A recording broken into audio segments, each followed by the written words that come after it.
তারপরে এখানে দেখতে পাচ্ছ আমাদের আইডিতে রয়েছে 660 টাকা। হ্যাঁ, তারপর এখান থেকে আমরা দেবো 50 টাকা, এখান থেকে সর্বনিম্ন উইথড্র করতে পারবো। তারপর এখানে দেখতে পাচ্ছ সাবমিট পেন্ডিং ফি, এটা যে সাবমিট পেন্ডিং ফি আছে এখানে আমরা চাপ দেবো।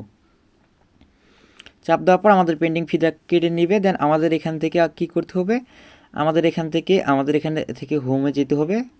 হোম থেকে যাওয়ার পর আবার আমাদেরকে ওখানে আসতে হবে। আসার পর এখানে উইথড্রকে চাপ দেবো আমরা আবার।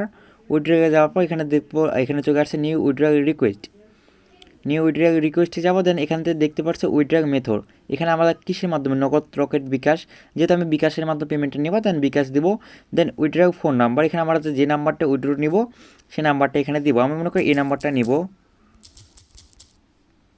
হ্যাঁ, আমাদের মনে করে এই নাম্বারটা নেব। দেন আমার অ্যামাউন্ট আমরা নেব হচ্ছে 150 টাকা। হ্যাঁ, 150 টাকা আমাদের আইডিতে রয়েছে, আমরা 150 টাকা দেবো। দেন এখানে নিচে দেখতে পাচ্ছি ক্রিয়েট রিকোয়েস্ট, দেন এখানে ক্রিয়েট রিকোয়েস্ট দিব। আমাদের